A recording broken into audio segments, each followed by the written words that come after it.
Well, Bishop Kenneth, thank you for making time to sit down and talk with me today. I know that you're a busy man these days. In fact, you've had a busy few years. You were appointed bishop here in early 2020, before COVID and before the full-scale invasion of the war in Ukraine.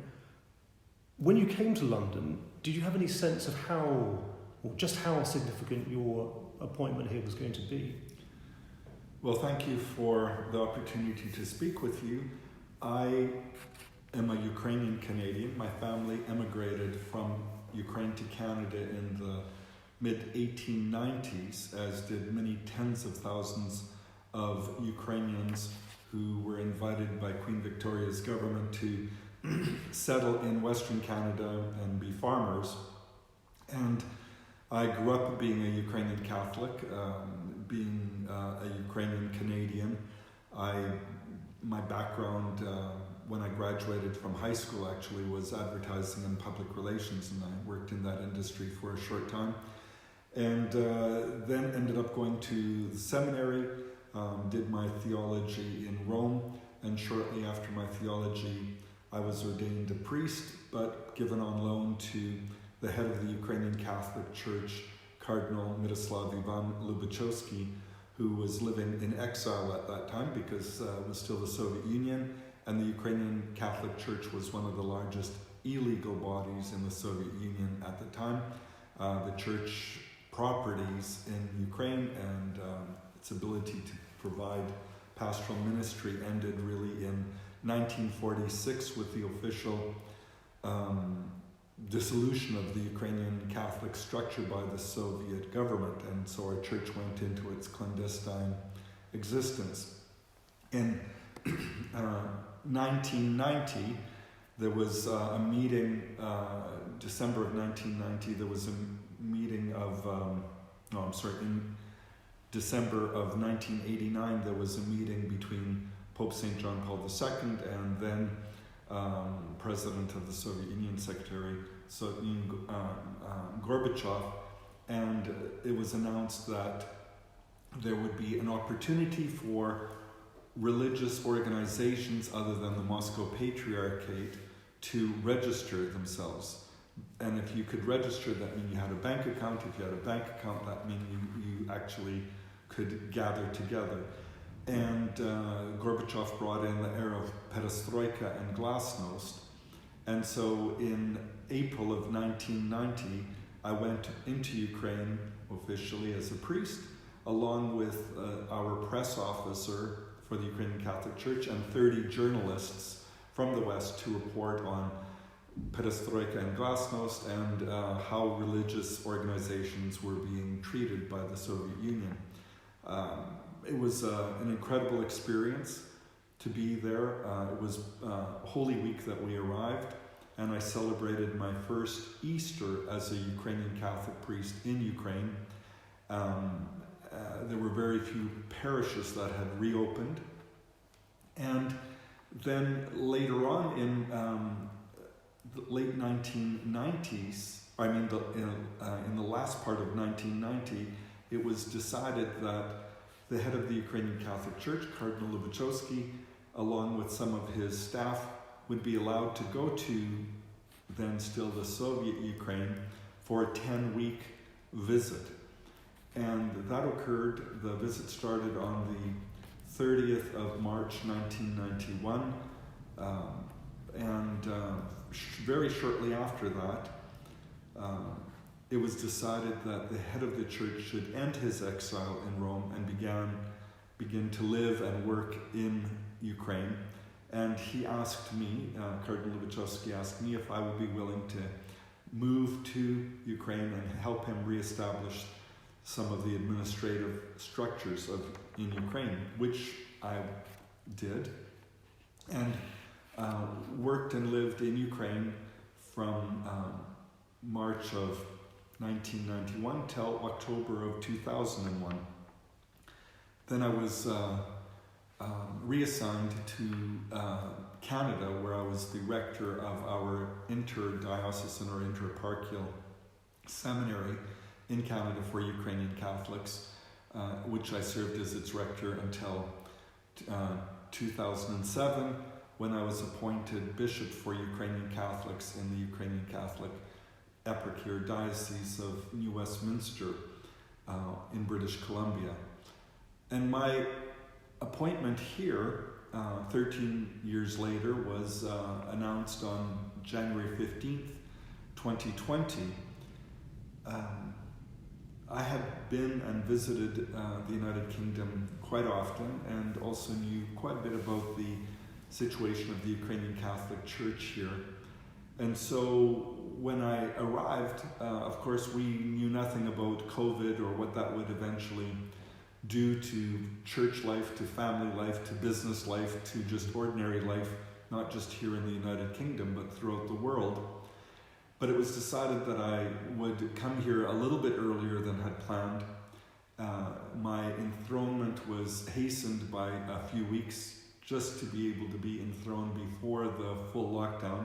So my enthronement was on the 21st of March 2020, and 3 days later we experienced the full lockdown. So my first experience of being bishop here was one in isolation, and I can remember sitting on my little balcony on Binney Street, feeling that I was probably one of the only people left in London. And my only means of communicating with people, of course, like everyone else, was either through Zoom or Facebook Messenger or telephone. And so it was a very difficult and strange time. And then when we finally were able to have private prayer, individual prayer in our cathedral, we opened it up, and there was a huge lineup of people. Of course, we were only allowed, even though capacity in our cathedral is over 800 people, we were only initially allowed something like 50 people for 10 minutes at a time. And the lineup to enter the church was all the way around the block, literally.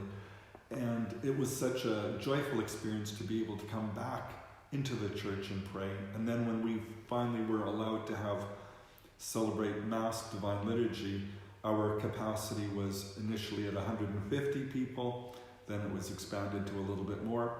And then finally, when we were able to, the restrictions were off, we found that we had almost the same amount of people, if not more, attending our services here at the cathedral in London than prior to COVID. Some of our other parishes throughout the diocese, which includes all of Scotland, Wales and England, did not see such a rapid return of people feeling comfortable to come back to the churches, mainly because the majority of our parishioners in some of our smaller locations are mainly people who are senior citizens and still do not feel it's safe to come out. However, our levels have returned. We began again to provide pastoral care as one does. And then a year ago, we woke up to this horrible news on February 24th that there was a full-scale invasion. Do you remember where you were at the time? I was, at the time, we had our first in-person clergy retreat with all of our clergy in the diocese at Leeds, at the Pastoral Centre in Leeds. And I woke up early in the morning and looked at my mobile phone and thought somebody had sent me a joke until I turned on the television and realized that indeed this was no joke. So I woke up key members of my chancery clergy, and it was decided that I should leave immediately to London. And by noon I was, along with thousands of other Ukrainians and people from London, at a rally at number 10 Downing Street. And I think for the first couple of days we were all in a state of shock. Is this really happening in our century in Europe? Can something like this really happen? Even though there were indications months beforehand with the buildup of Russian military on the borders of Ukraine. And of course, the war did not start on the 24th of February 2022. It started in 2014 with the annexation of Crimea and the invasion of the eastern part of Ukraine people have now come to know as the Donbass area. But this full invasion really was something for, I think, everybody throughout the world, not just the Ukrainian community, a horrific thing to see unfolding live on television. And of course, all of us have, in the Ukrainian community, have family and friends who live in Ukraine, and we have mobile telephone communication with them. So for us, it was being online every moment, seeing and hearing what was happening as it was happening. That was on a Thursday. On Friday, by Friday, my email box was bursting at the seams, and one of the messages I received was from number 10, saying that Prime Minister Johnson wanted to meet with myself and with community leaders to discuss what was happening and what we felt the Prime Minister and the government should know. So we had that meeting the third day after the full-scale invasion on the fourth day, on the Sunday, and we were able to express to the Prime Minister what our immediate gut reaction was to this invasion, and also wanted to be part of any policies that might be developed for the reception of what we realized were probably going to be thousands of people fleeing harm's way coming to the United Kingdom, and how that would work. And we were very glad to find out that the Prime Minister did assign Secretary of State Michael Gove to work with us, and we've been working with him ever since, and helping in the development and welcoming of more than 170,000 people from Ukraine fleeing harm's way. We haven't worked with all the 170,000, but we've been able to establish a Ukrainian Welcome Center. First, it was an online platform where we supplied information to Ukrainians here, to Ukrainians wanting to come here, and also to sponsors. And the platform was in Ukrainian and English. And eventually, in May of 2020, we were able to establish a physical welcome center to help those who have arrived in the basement of our cathedral in central London. And with the cooperation and partnership of the Association of Ukrainians in Great Britain, we established this welcome center, and through them, more than 30 centres throughout England and Scotland and Wales that would assist recently arrived people, their sponsors, and the government with timely care. What that's really done pastorally for us, of course, we've tried to respond as best as we can to people who have fled, but also to those who have family and friends in Ukraine who are already living here in the United Kingdom. So at the Cathedral of the Holy Family in exile here in central London, we have seen about 3,000, a little more than 3,000 people every Sunday coming for our Divine Liturgies, and we've established in the London area 3 or 4 new parishes last year to facilitate those who have arrived. So we have our first parish that we opened up here in the City of London outside of the cathedral was at St. Francis of Assisi near Stratford Tube Station, and then our second parish was in St. Anselm's parish at Tootingbeck Tube Station, and then we've since established over 45. Well, we established over 15 new parishes or parish missions throughout England and Scotland, and so now we have approximately 48 parishes or mission points where we're serving. Of course, it's placed a very big stress on our clergy. We have 22 priests serving in these parishes. Last year at the cathedral alone, we were able to register over 240 baptisms at the cathedral. I think the exact number was 247 or something like that. And the response of the people of the United Kingdom to these people fleeing has been just remarkable. We know that the profile of the people that are arriving here is mainly young women, young mothers with 1 or 2 children. And that has meant that probably around 60,000 ordinary British citizens have opened their homes to house and give shelter to these people. And it's not been just for 2 or 3 days, it's been for over 6 months and sometimes even longer. And we have to see how wonderful that has been. I think that the church in general, especially our Roman Catholic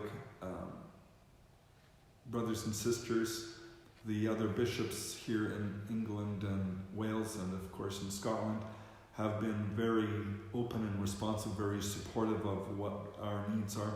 But also in general, we have a great response from other churches, the Church of England, the Church of Scotland, the Church of Wales, other denominations, including the Jewish community. In fact, a week and a few days ago on the first anniversary of the full-scale invasion, we held an interfaith and ecumenical prayer service for peace in Ukraine at our cathedral, where we had representation from Jewish faith leaders, various Christian denominations, including the Roman Catholic Church, the Anglican Church, other smaller Protestant denominations here. And we invited people to join us in that prayer. And in fact, that particular Friday, we had the honor of being able to welcome Mayor Sadiq Khan, members of the government, as well as former Prime Minister Boris Johnson. Also present was one of the former First Ladies of Ukraine, Catherine Yushchenko, the wife of President Viktor Yushchenko, and many other civic leaders and people of various faiths. And we were able to pray for peace in Ukraine. Children in our community made 461 paper angels, which were strung from the ceiling of our cathedral, which symbolized the official number as of last week, 461 children that had been killed by the Russians since the full-scale invasion. We certainly hope that we won't have to continue to hang more paper angels symbolizing each of those children who have died. We had various similar services in all of our parishes throughout England and Wales and Scotland, and meetings with people. And I think that the response of the church in all of this is to provide hope and also to work at ways of healing wounds of this war, both physical, spiritual, and psychological. This is going to affect people for generations. Even if the war, God willing, would stop today, we know that there have been so many people who have been affected by this. If we consider that prior to the full-scale invasion, there was about 45 million people living in the largest country in Europe, and prior to last year, there was over 1 million internally displaced people in Ukraine because they had been forced to leave the Crimean Peninsula or the Donbass area and seek refuge in other areas of Ukraine. But within weeks of that full-scale invasion, we saw a movement of people not precedent in history. Certainly we've seen mass immigration of people in the past, but not within a short scale of time, where we saw over 6 million people fleeing their homes, many of that 6 million people arriving in the border countries with Ukraine, especially in Poland and Romania, Hungary, the Slovak Republic, and remaining outside of Ukraine.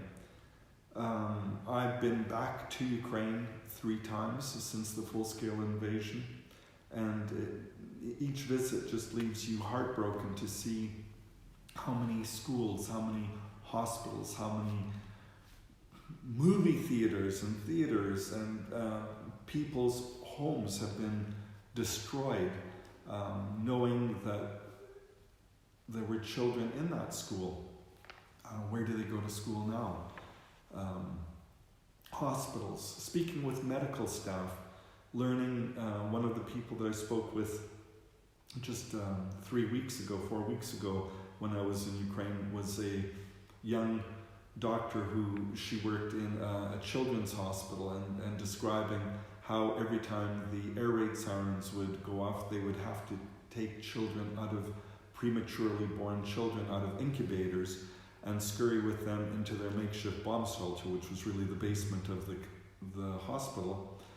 And the trauma that was on these newborn children, but also on the medical staff that has to deal with this. Or I spoke with teachers who said, again, every time a air raid siren goes off, the children have to go into the bomb shelters. And we know how difficult here in the United Kingdom it was during COVID, when children had to learn online, what that meant for us. So many children in Ukraine are having to study online, but also every time an air raid siren goes off, running into the bomb shelter. So you can imagine how difficult it is for educators to teach, and for how difficult it is for students to learn. How can young families plan for the future when they don't know what will happen tomorrow? Will their home be in existence? For entrepreneurs, over 30 years had gone by, and people started to live in a free democratic country, open businesses, plan for the future, and now what happens? So it's going to be challenging, not just for people in Ukraine, but I would say for especially here in Europe, to help with those challenges that will occur once victory is. And I think, one of the things that we could talk about is, what does victory look like? And I think that one of the things that we have to say that, victory for Ukraine will also mean, in many ways, perhaps, if it's the downfall of the current leadership at the Kremlin, perhaps liberation for the Russian people, because we can't not acknowledge how many people have died on both sides. We know that if Russia stops the war, there could be some form of peace. We know if Ukraine stops fighting, that means Ukraine will be eliminated from the map. I think that a year ago, President Putin and the Kremlin assumed that within 3 days, Ukraine would raise the white flag of surrender, and instead what they've seen is not just Ukraine, but the entire world has raised the blue and yellow flag of Ukraine, and it's been a full year of resistance.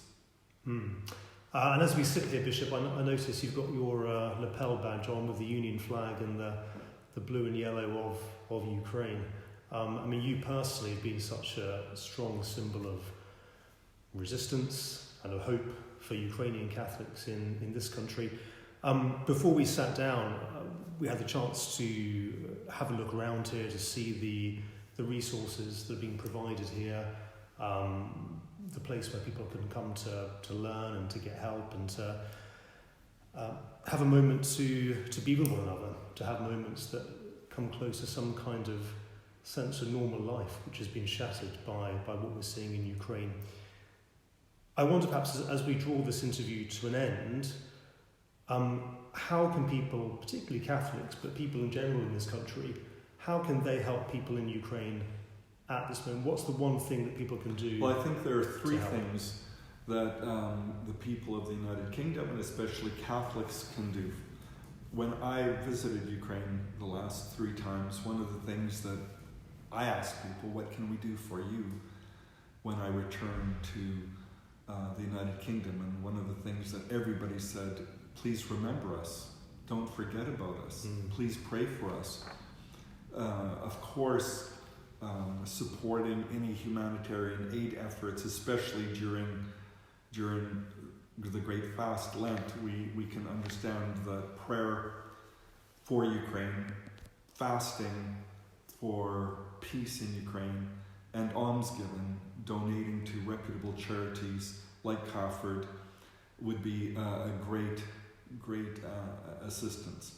But I think that the big thing that we all can do is remember Ukraine and until victory is achieved, not to let this slip from our minds, even though there are so many other challenges throughout the world. We think of the hardship that the people of Turkey and Syria are facing after the devastating earthquakes and the other areas of conflict in the world. So we need to offer our prayers and support for all of those people suffering. But I also think that, as citizens of the United Kingdom, we can't expect our civil leaders to form any kind of process of peace if we ourselves are not promoting peace within our own families, in our neighborhoods, in our communities, and then somehow expect that we will raise leaders who are men and women of peace if they've never experienced that peace in their own home. So one of the things that I would encourage during this time of the Great Fast of Lent is consider your relationship in your own home. If you think that 2 nations can bring about peace and you're not able to bring about peace in your own family with your parents, with your children, with your cousins, it's a little bit pie in the sky to assume that peace can be achieved throughout the world. So what can we concretely do?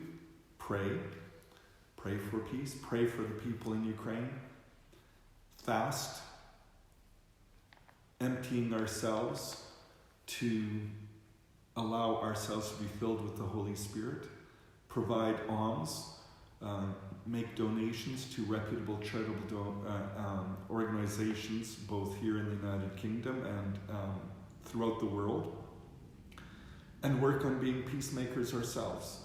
And then hopefully the United Kingdom and its people will be seen as a country that promotes peaceful relationships. That's such a powerful message. Thank you, Bishop. Yeah, I think peace starts with you and with the community that you're in and your family. And I think all of us, through prayer, fasting, and almsgiving, as you say, can do what's within our control and our power to help this truly terrible situation.